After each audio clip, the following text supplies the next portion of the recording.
आपको एक बात बताएं, परिच्छिन्न अहंकार की तो बात छोड़िए, जो भी यहां खड़ा हुआ है, चाहे ये देह खड़ा है, जो भी खड़ा है, उसको चारों तरफ से चपेट है।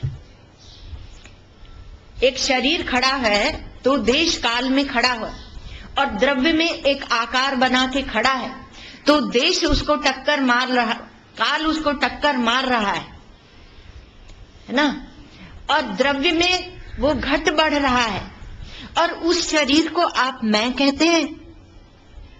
इसलिए उपनिषद विद्या, ये ब्रह्म विद्या आई, इस शरीर को मैं मत कहो, नहीं तो तुम फंसोगे। जैसे समुद्र में उठी हुई एक लहर, वो कहती है मैं ही सब कुछ हूं, वो नर्तन करती है।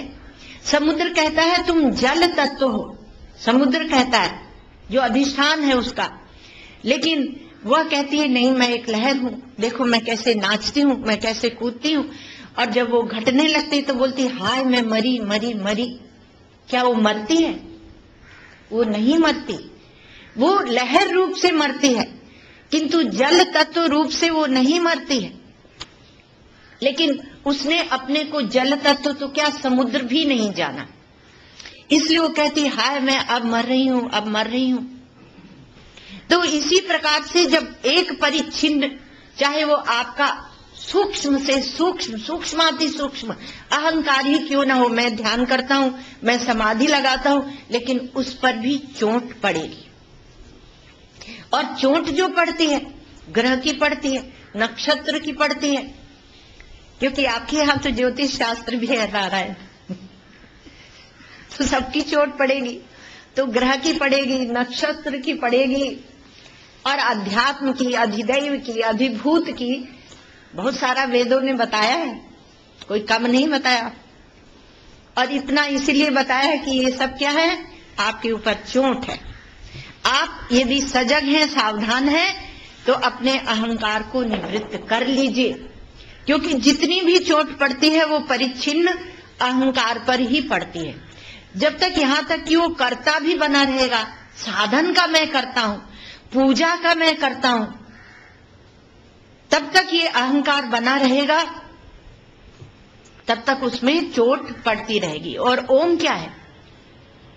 ओम क्या है? ओम को के लिए एक दूसरा शब्द भी है, ये मांडुक्य उपनिषद ओम की व्याख्या है। अच्छा, हम लोग मुक्ति को उपनिषद तो छूट ही गया, तो वहां कहा कि देखो 4 प्रकार की मुक्ति है। उसके भी पहले हम ये विचार कर रहे थे कि धर्म, अर्थ, काम और मोक्ष, तो कहा अर्थ से मुक्ति अर्थात सुख होता है। महाराज, बहुत से लोग तो ऐसे आते हैं कि जो बोलते हैं कि हम कितना पैसा खर्च करें तो हमारा यज्ञ हो जाएगा, और यज्ञ हो जाएगा तो उससे भगवान मिल जाएंगे। आप देखना समाज में सब मिलेंगे ऐसे। कोई कहते हैं हम बहुत सारा पैसा कमा लें, फिर हम उसमें से दान कर देंगे, वो दान वाला विभाग शाम को आएगा, आप घबरा मत जाइए, वो भी आ जाएगा। इसलिए शाम को गीता रखते हैं हम लोग। लेकिन श्री कृष्ण बहुत चतुर है। श्री कृष्ण ने क्या कहा? सर्वम कर्माखिलम पार्थ ज्ञाने परिसमाप्यते। संपूर्ण कर्म ज्ञान में परिसमाप्ति होती है। वो क्यों नहीं कहते कि भक्तौ परिसमाप्यते, कर्माणि परिसमाप्यते, कर्मों में परिसमाप्त होते हैं, भक्ति में परिसमाप्त होते हैं, नहीं कहते। श्री कृष्ण बहुत नटखट है, वो सिद्धांत को कहीं छोड़ते नहीं है, लेकिन ऐसी वंशी बजाते हैं, ऐसी वंशी बजाते हैं कि ये जगत इसको आकर्षित कर लेते हैं। तो श्री कृष्ण को समझना, थोड़ा गीता को समझना पड़ता है, क्योंकि गीता श्री कृष्ण का हृदय है। शाम को करेंगे हम लोग। लेकिन यहाँ क्या है, हमारे सब शास्त्र एक दूसरे से जुड़े हुए। ऋषि मुनियों ने देखा कि उपनिषद का आधिकारित्व तो सबको नहीं है, तो अनेक शास्त्र बना के लिए। ये आपकी जो सनातन वैदिक संस्कृति है, ये ऐसी सुंदर है।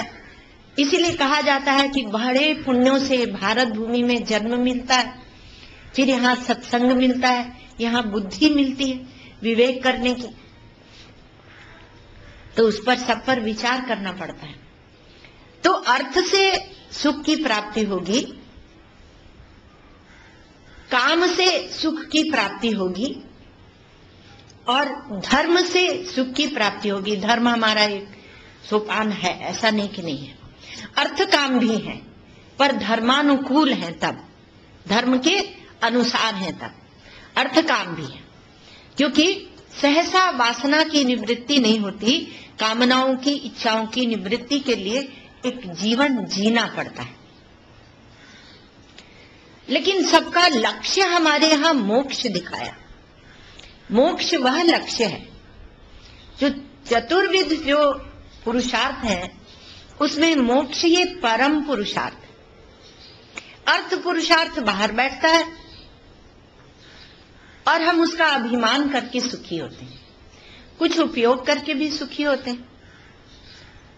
तो हमें उसका एक जड़ का आलम्बन मिल जाता है, क्योंकि प्रायः हम देह में बैठे रहते हैं। तो देह के लिए कहा ऐसा वस्त्र चाहिए, ऐसा भोजन चाहिए, ये सब चाहिए। और काम पुरुषार्थ वो कहा मन में बैठता है, और जो हमने भोग के संस्कार बनाए हैं, दोहरा दोहरा के संस्कार बनते हैं, आवृत्ति से संस्कार बनते हैं। किसी को महाराज खट्टे में सुख लगता है, किसी को नहीं लगता, एसिडिटी हो जाती, बड़ी तकलीफ होती। किसी को मिर्ची में सुख लगता है, किसी को नहीं लगता। तो जैसे जिसके संस्कार पड़ गए, जैसी देह की उपयोगिता है, तो उसका सुख हम भोगते हैं संस्कारों के कारण।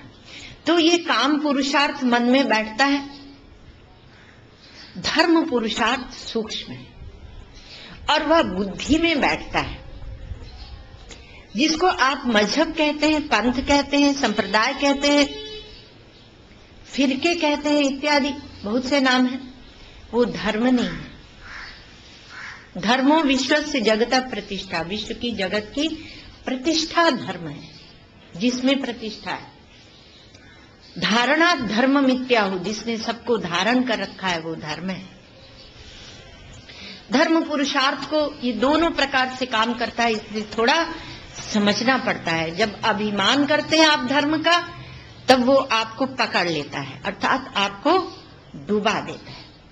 लेकिन जब धर्म आप निष्काम भाव से करते हैं, श्री कृष्ण की गीता आ गई भला, जब आप निष्काम भाव से धर्माचरण करते हैं, कर्म करते हैं, तो यह आपको मोक्ष तक ले जाता है। अर्थात यही वह प्रतिष्ठा है, यही वह ठोस भूमि है जिसमें आप खड़े होकर मोक्ष को पकड़ लेते। क्योंकि ये मनुष्य जन्म की ऐसी विशेषता है कि इस मनुष्य जन्म में आप मोक्ष को अपने हाथों से परमात्मा को पकड़ सकते हैं। इतनी बड़ी सामर्थ्य मनुष्य को दी गई।